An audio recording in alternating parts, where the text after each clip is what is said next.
어머니, 제가 다 알아서 처리해 드릴게요. 부드러운 미소와 함께 건네진 이 말 한마디가 한 가족의 운명을 완전히 바꿔놓았습니다. 80대 노모의 통장과 인감도장, 그리고 집 명의까지 모두 며느리 손에 넘어간 순간 아무도 예상하지 못한 일이 벌어지기 시작했습니다. 평생 모은 재산을 지키려던 며느리의 치밀한 계획은 성공하는 듯 보였지만 요양원 서랍 속 낡은 봉투 하나가 모든 것을 뒤집어 놓았습니다. 오늘은 욕심이 부른 파국 그리고 예상치 못한 반전에 관한 이야기를 들려드리겠습니다. 영상이 도움이 되셨다면 구독과 좋아요 부탁드립니다. 여러분의 작은 관심이 더 좋은 콘텐츠를 만드는 큰 힘이 됩니다. 김순자 할머니는 올해 82살입니다. 젊은 시절 남편을 일찍 여의고 혼자 힘으로 아들 하나를 키워냈습니다. 새벽 시장에서 채소 장사를 하며 겨울에는 손이 터지고 여름에는 땀범벅이 되어가며 번 돈으로 아들을 대학까지 보냈습니다. 우리 아들만 잘 되면 돼. 나는 괜찮아. 그것이 할머니의 평생 신념이었습니다. 아들 민수는 그런 어머니의 기대를 저버리지 않았습니다. 지방 대학을 졸업하고 서울에서 직장을 구했으며 35세 좋은 여자를 만나 결혼했습니다. 며느리 지은은 똑똑하고 말도 잘하는 여자였습니다. 처음 만났을 때부터 시어머니를 잘 챙기고 명절 때마다 빠짐없이 찾아왔습니다. 어머님 건강하세요? 제가 보약 좀 지어왔어요. 어머님 요즘 몸은 괜찮으세요? 병원 가셔야 하면 제가 모시고 갈게요. 할머니는 며느리가 고마웠습니다. 아들이 좋은 사람 만나서 참 다행이라고 생각했습니다. 결혼 5년 차가 되던 어느 날 할머니는 아들 부부를 불러놓고 중요한 이야기를 꺼냈습니다. 민수야, 엄마가 평생 모은 돈이 좀 있다. 이 집하고 예금도 좀 있고. 엄마 나이가 이제 많으니까 미리 내 이름으로 해두려고 해. 그동안 알뜰하게 모은 돈이 2억 원 정도 되었습니다. 서울 외곽의 오래된 집도 시세가 제법 올라서 3억 원 정도의 가치가 있었습니다. 작은 돈은 아니었습니다. 아들 민수는 손사래를 쳤습니다. 엄마 아직 건강하신데 무슨 그런 말씀을. 그냥 엄마가 쓰세요. 하지만 며느리 지은의 표정이 묘하게 변했습니다. 평소와 달리 눈빛에 날카로움이 서렸습니다. 그날 밤 지은은 남편 민수를 조용히 불러 앉혔습니다. 여보, 어머니 말씀 들었지? 솔직히 우리도 애 키우는데 돈 많이 들잖아. 그리고 당신 회사도 요즘 불안정하고. 그래도 엄마 재산을 지금 당장. 아니, 난 지금 당장 달라는 게 아니야. 근데 요즘은 노인 사기도 많고 어머니 연세도 많으시잖아. 만약 무슨 일이라도 생기면 제대로 정리를 해두는 게 맞다고. 지은의 말투는 차분했지만 그 속에는 명확한 계산이 깔려 있었습니다. 민수는 불편했지만 아내의 말에도 일리가 있다고 생각했습니다. 그때부터 분위기가 조금씩 달라지기 시작했습니다. 며느리의 방문이 더 잦아졌습니다. 그런데 예전처럼 따뜻한 대화가 오가는 것이 아니라 은행 이야기, 재산 이야기, 명예 이야기가 자주 나왔습니다. 어머님, 요즘은 증여세도 있고 복잡해요. 미리미리 준비하는 게 좋대요. 어머님, 혹시 통장이나 도장 어디 보관하세요? 정리 좀 해드릴까요? 할머니는 며느리가 자신을 걱정해주는 줄로만 알았습니다. 고마운 마음에 조금씩 정보를 알려줬습니다. 통장이 어디 있는지, 비밀번호는 무엇인지, 인감도장은 어디에 보관하는지. 그렇게 서서히 할머니의 재산에 대한 정보가 며느리에게 흘러들어갔습니다. 변화는 갑자기 찾아왔습니다. 할머니가 이상한 행동을 하기 시작한 것입니다. 아침에 밥을 먹었는데 먹었다는 걸 잊어버리고 방금 한 이야기를 또 하고 며칠 전에 만난 사람을 기억하지 못했습니다. 처음에는 단순히 나이가 들어서 그러려니 했습니다. 하지만 증상이 점점 심해졌습니다. 외출했다가 집을 못 찾아오기도 하고 가스불을 켜놓고 잊어버리는 일도 생겼습니다. 걱정된 아들이 어머니를 모시고 병원에 갔습니다. 며느리도 함께 따라갔습니다. 초기 치매 증상이 보입니다. 앞으로 증상이 진행될 가능성이 높으니 주의 깊게 관찰하셔야 합니다. 의사의 진단은 충격적이었습니다. 민수는 망연자실했습니다. 평생 건강하시던 어머니가 치매라니. 그는 죄책감에 휩싸였습니다. 그동안 바쁘다는 핑계로 어머니를 자주 찾아뵙지 못한 게 후회됐습니다. 하지만 며느리 지은의 반응은 달랐습니다. 여보, 어머니 이제 혼자 계시기 어려울 것 같아. 우리가 모셔와야 하는 거 아니야? 그래야겠지. 엄마 혼자 두면 위험할 것 같아. 그럼 어머니 재산 관리도 우리가 해야 할 것 같은데? 지금 상태로 놔두면 사고가 날 수도 있어. 지은은 차근차근 상황을 정리해 나갔습니다. 겉으로는 시어머니를 걱정하는 효부의 모습이었지만 그 내면에는 치밀한 계획이 작동하고 있었습니다. 며칠 후 지은은 시어머니를 모시고 은행을 방문했습니다. 어머님, 제가 대신 처리해 드릴게요. 요즘 어머님 상태로는 은행 업무 보시기 힘드시잖아요. 할머니는 며느리가 자신을 위해 수고해 준다고 생각했습니다. 병원에서 치매 진단을 받은 후로 자신감도 많이 떨어진 상태였습니다. 그래, 내가 해줘. 엄마가 요즘 머리가 잘 안 돌아가서. 괜찮아요, 어머님. 제가 다 알아서 할게요. 어머님은 그냥 편히 계세요. 은행 창구에서 지은은 능숙하게 업무를 처리했습니다. 통장 명의 변경, 공동 명의 추가, 인터넷 뱅킹 등록. 하나하나 자신의 이름을 추가해 나갔습니다. 치매 환자는 금융사고 위험이 있어서요. 가족이 함께 관리하는 게 안전합니다. 지은의 설명은 그럴듯했고 은행 직원도 특별히 의심하지 않았습니다. 그 다음은 부동산이었습니다. 어머님, 집도 정리해야 해요. 만약 어머님께 무슨 일이라도 생기면 상속 절차가 복잡해져요. 미리 증여하는 게 세금도 덜 내고 좋대요. 그래? 그럼 민수 이름으로 하면 되는 거 아니야? 물론이죠. 근데 요즘은 부부 공동 명의로 하는 게 좋대요. 그게 세금 문제도 유리하고. 할머니는 복잡한 내용을 이해하지 못했습니다. 며느리가 하는 말이 다 맞는 것 같았고 무엇보다 자신을 위해 이렇게 수고해 주는 것이 고마웠습니다.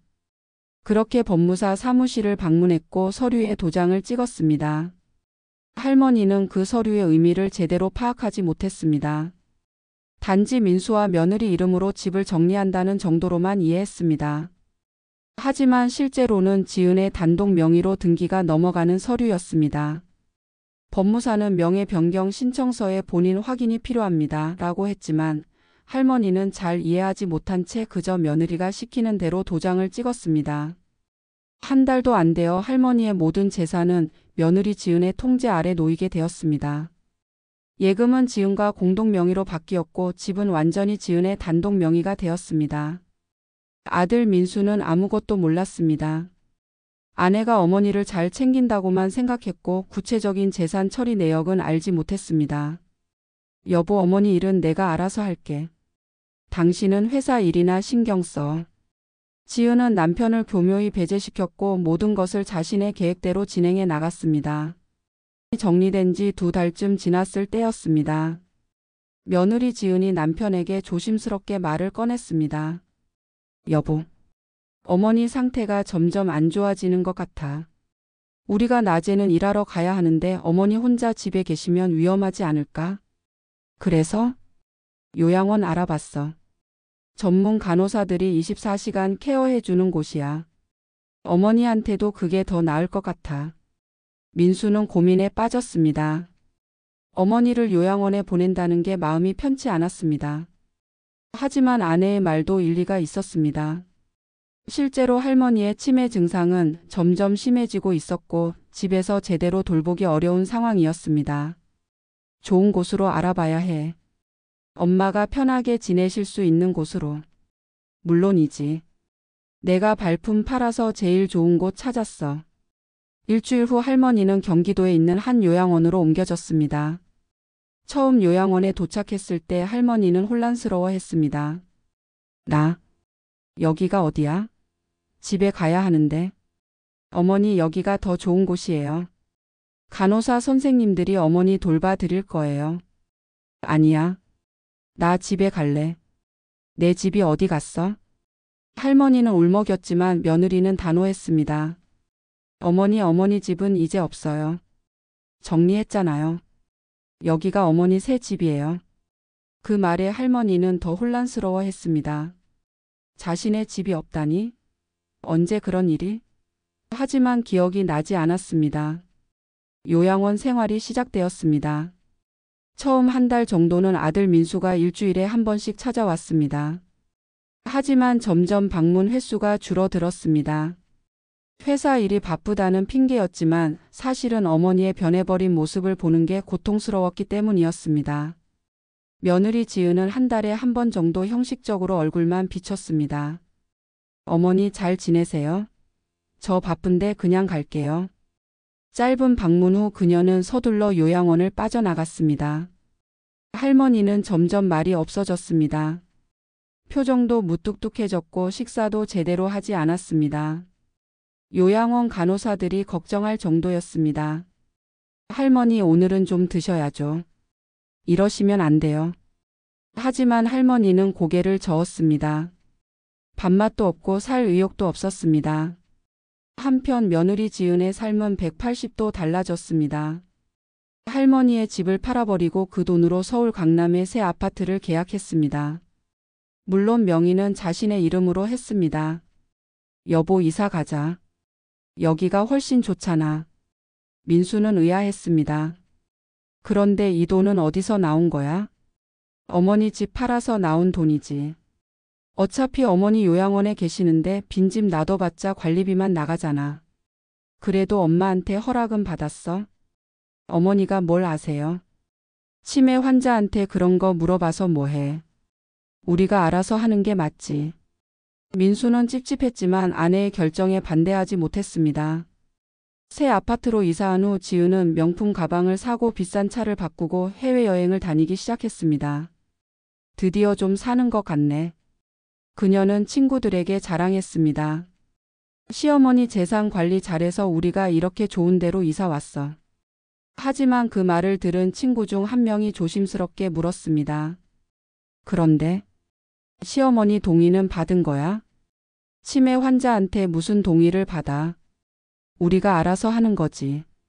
친구는 더 이상 말하지 않았지만 표정이 좋지 않았습니다. 민수도 점점 이상함을 느끼기 시작했습니다. 아내의 소비 패턴이 바뀌었고 예전과는 달리 돈을 물 쓰듯 하는 모습이 낯설었습니다. 어느 날 민수가 조심스럽게 물었습니다.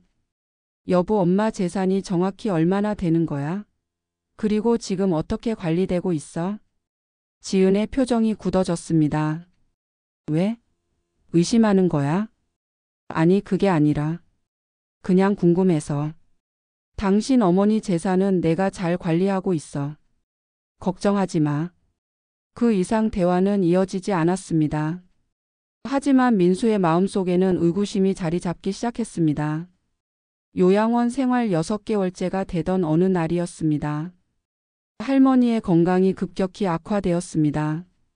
폐렴이 왔고 병원으로 급히 옮겨져 치료를 받았습니다. 다행히 생명에는 지장이 없었지만 몸이 많이 약해졌습니다. 그 과정에서 요양원 직원들이 할머니의 개인 물품을 정리하게 되었습니다. 병원으로 옮기면서 필요한 물건들을 챙기고 방을 정리하는 과정이었습니다. 젊은 요양보호사 미영 씨가 할머니의 낡은 서랍장을 정리하다가 이상한 것을 발견했습니다.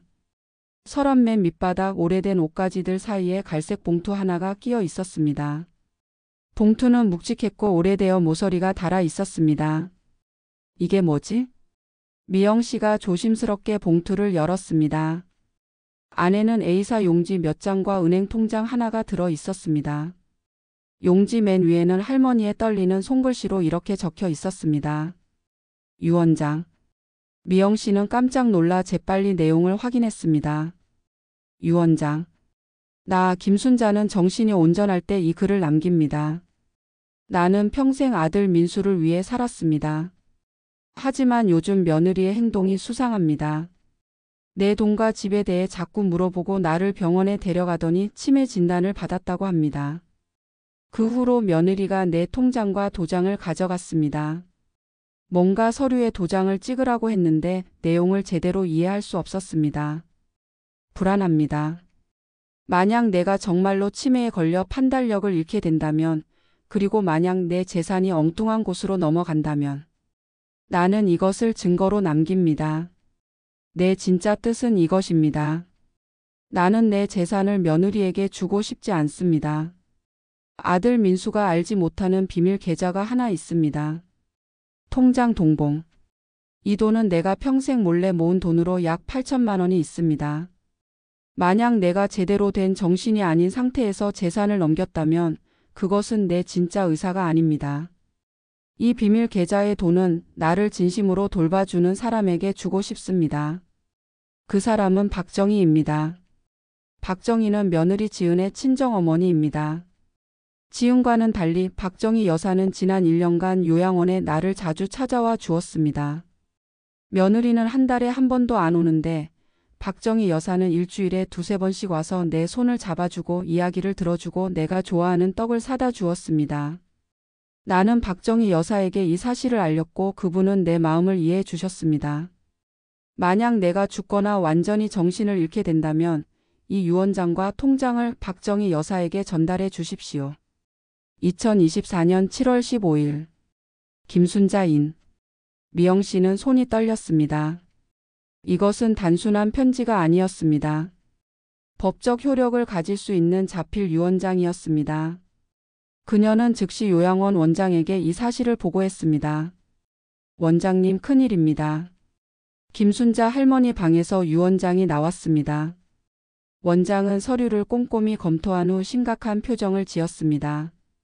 이건 법률 전문가에게 상담해야 할 것 같습니다. 일단 봉투를 잘 보관하고 유언장에 언급된 박정희 여사에게 연락해 보세요. 다음 날 박정희 여사가 요양원을 방문했습니다. 60대 중반의 단정한 외모의 여성이었습니다.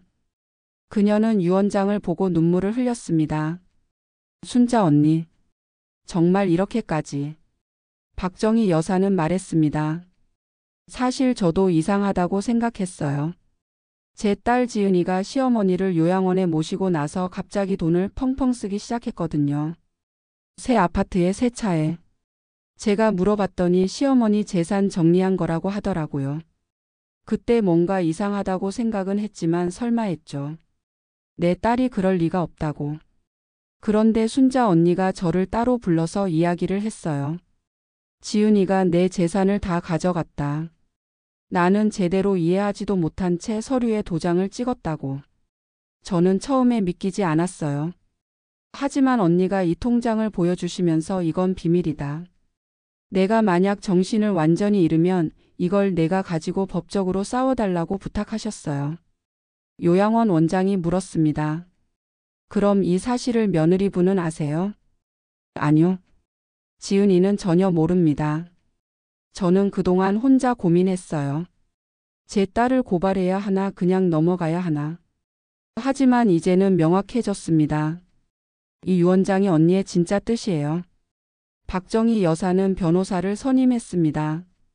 그리고 며느리 지은을 상대로 법적 조치를 시작했습니다. 법정 공방이 시작되었습니다. 며느리 지은은 청천벽력 같은 소식을 접했습니다. 뭐라고요? 친정엄마가 저를 고소했다고요? 변호사로부터 소장을 받아든 지은의 얼굴은 새하얗게 질렸습니다. 소장의 내용은 명확했습니다. 피고 지은은 치매 환자인 시어머니 김순자의 판단력 저하를 악용하여 부당하게 재산을 편취했다. 이는 사기 및 배임에 해당하며 모든 재산 이전은 무효이다. 지은은 급히 남편 민수에게 전화를 걸었습니다. 여보, 큰일 났어. 우리 엄마가 나를 고소했어. 민수도 충격을 받았습니다. 무슨 소리야? 장모님이 왜? 시어머니 유언장이 나왔대. 그런데 거기에 재산을 우리 엄마한테 준다고 적혀 있대. 뭐? 민수는 혼란스러웠습니다. 그제야 아내가 그동안 어머니의 재산을 어떻게 처리했는지 궁금해졌습니다. 당신, 엄마 재산을 어떻게 한 거야? 정확히 말해봐. 지은은 더듬거렸습니다. 그게 어머니가 치매시잖아. 그래서 내가 알아서 정리한 거지. 알아서? 엄마 동의 받았어? 동의? 치매 환자한테 무슨 동의를? 그 순간 민수는 모든 것을 깨달았습니다. 아내가 어머니의 재산을 가로챈 것이었습니다. 그것도 자신 몰래 교묘하게. 당신, 정말 그랬어? 민수의 목소리가 떨렸습니다. 아니야. 나는 우리 가족을 위해서. 가족? 그게 가족을 위한 거야? 치매 걸린 노인 재산을 훔치는 게? 부부 사이에 큰 균열이 생겼습니다. 법정에서는 증거들이 하나씩 제출되었습니다. 할머니의 자필 유언장, 은행 거래 내역, 부동산 등기 이전 서류, 요양원 방문 기록. 특히 결정적인 증거는 은행 CCTV 영상이었습니다. 영상에는 며느리 지은이 할머니를 데리고 와서 할머니가 제대로 이해하지 못하는 상태에서 서류에 도장을 찍게 하는 장면이 담겨 있었습니다. 어머니, 여기 도장만 찍으시면 돼요. 이게 뭔데? 괜찮아요. 그냥 정리하는 거예요. 영상 속 할머니는 혼란스러워하며 주변을 두리번거렸고 무엇을 하는지 명확히 인지하지 못하는 모습이었습니다. 법원은 정신과 전문의에게 감정을 의뢰했습니다. 해당 시점에 환자는 이미 중등도의 인지 장애가 있었으며 복잡한 재산 처분에 대한 판단 능력이 현저히 저하된 상태였습니다. 따라서 환자의 진정한 의사를 확인하기 어려웠을 것으로 판단됩니다. 재판은 6개월간 이어졌습니다. 그 과정에서 며느리 지은의 행적이 하나둘 드러났습니다.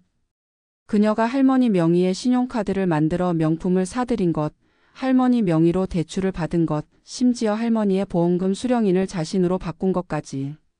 법정에 나온 아들 민수는 증인석에서 눈물을 흘렸습니다. 제가 잘못했습니다. 제가 어머니를 제대로 챙기지 못해서. 아내가 이런 일을 하는 줄도 모르고. 판사가 물었습니다. 증인은 피고의 행위에 대해 알고 있었습니까? 아니요. 저는 아내가 어머니를 잘 돌보는 줄만 알았습니다. 재산 처리에 대해서는 구체적으로 알지 못했습니다. 그럼 증인도 재산 상속의 수혜자 아닙니까? 저는 한 푼도 받고 싶지 않습니다. 어머니께 돌려드리고 싶습니다. 방청석에는 동네 주민들과 언론 기자들이 가득했습니다. 이 사건은 이미 지역 뉴스에 크게 보도되었고 온라인 커뮤니티에서도 뜨거운 논쟁거리가 되었습니다. 요즘 며느리들 정말 무섭다. 치매 노인 재산 노린 폐륜 며느리. 시어머니를 배신한 며느리 친정어머니에게 응징당하다. 자극적인 제목의 기사들이 쏟아졌고 지은은 동네를 걸어다닐 수조차 없게 되었습니다. 그녀의 친구들은 하나둘 연락을 끊었고 아이가 다니는 학교 학부모들도 수군거렸습니다. 저 사람이 바로 그 며느리래. 사회적으로 완전히 매장당한 것입니다. 그리고 마침내 판결이 나왔습니다. 피고 지은이 치매 환자의 재산을 편취한 행위는 사기 및 배임에 해당한다. 따라서 모든 재산 이전 행위는 무효로 한다.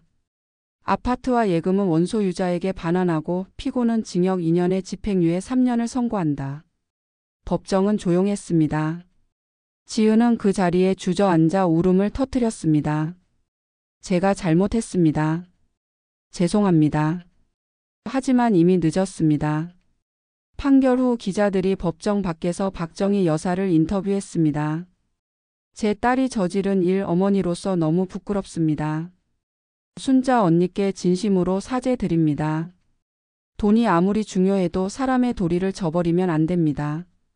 저는 딸을 올바르게 키우지 못한 죄를 뉘우치며 살겠습니다. 그녀의 눈에서도 눈물이 흘렀습니다. 한편 병원에 있던 할머니에게 판결 소식이 전해졌습니다. 할머니는 이미 치매가 많이 진행된 상태였지만 그 소식을 듣고 희미하게 미소를 지었습니다. 그래. 정희가. 잘했네. 그리고 조용히 중얼거렸습니다.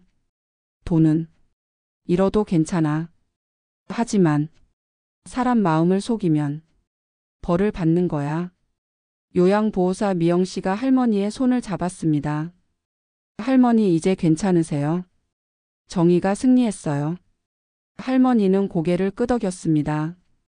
판결 이후 며느리 지은과 아들 민수는 이혼 절차를 밟았습니다. 민수는 어머니를 집으로 모셔왔고 회사를 그만두고 어머니를 직접 돌보기 시작했습니다. 너무 늦은 효도였지만 그는 남은 시간이라도 어머니 곁을 지키기로 결심했습니다. 엄마 죄송해요. 제가 제대로 못 챙겨서. 할머니는 아들의 손을 꼭 잡았습니다. 괜찮아. 내가 깨달았으면 됐어. 지은은 모든 것을 잃었습니다. 남편도 집도 돈도 명예도. 그리고 무엇보다 사람들의 신뢰를 잃었습니다. 그녀는 이혼 후 작은 원룸에서 혼자 살게 되었고 주변 사람들의 손가락질 속에서 하루하루를 버텨야 했습니다. 한때 그녀가 욕심냈던 5억 원의 재산. 그 돈을 얻기 위해 그녀는 도덕을, 양심을, 인간관계를 모두 저당 잡혔습니다. 그리고 결국 그 모든 것을 잃었습니다. 박정희 여사는 유언장대로 할머니의 비밀 계좌 8천만 원을 상속받았습니다. 하지만 그녀는 그 돈의 절반을 할머니의 의료비로 사용했고 나머지는 요양원에 기부했습니다. 이 돈은 제가 가질 자격이 없습니다. 순자 언니의 뜻대로 어려운 노인들을 위해 쓰이는 게 맞다고 생각합니다. 그녀의 선택에 많은 사람들이 감동했습니다. 이 사건은 많은 사람들에게 교훈을 남겼습니다. 첫째, 아무리 가까운 사이라도 재산 문제는 투명하게 처리해야 합니다. 둘째, 치매나 인지 장애가 있는 가족의 재산은 법적 절차를 거쳐 공정하게 관리해야 합니다. 셋째, 욕심이 사람을 망칩니다. 당장의 이익을 위해 도리를 저버리면 결국 더 큰 것을 잃게 됩니다. 그리고 가장 중요한 것. 돈은 다시 벌 수 있지만 한 번 잃은 신뢰와 명예는 되돌릴 수 없습니다. 며느리 지은이 얻으려 했던 것은 5억 원이었습니다. 하지만 그녀가 잃은 것은 그보다 훨씬 컸습니다. 가족, 친구, 사회적 신뢰, 그리고 자신의 영혼까지. 반면 박정희 여사는 딸의 잘못을 바로잡음으로써 진정한 어른의 모습을 보여주었습니다. 때로는 가족이라도 잘못된 일에는 단호히 대처해야 합니다. 그것이 진정으로 그 사람을 사랑하는 방법입니다. 할머니 김순자는 지금도 아들의 보살핌 속에서 평온한 노년을 보내고 있습니다. 비록 많은 기억을 잃었지만 그녀의 마지막 선택은 옳았습니다. 그리고 그 선택은 많은 사람들에게 울림을 주었습니다. 돈은 잃어도 괜찮아. 하지만 사람의 마음을 속인 대가는 결국 돌아오게 되어 있단다. 할머니의 이 말은 우리 모두가 기억해야 할 진리입니다. 오늘의 이야기가 여러분에게 작은 교훈이 되었기를 바랍니다. 부디 돈 앞에서 사람됨을 잃지 마시고 가족 간의 신뢰를 지키며 살아가시기 바랍니다. 이 영상이 도움이 되셨다면 구독과 좋아요, 알림 설정 부탁드립니다. 다음에도 더 좋은 이야기로 찾아뵙겠습니다. 시청해 주셔서 감사합니다.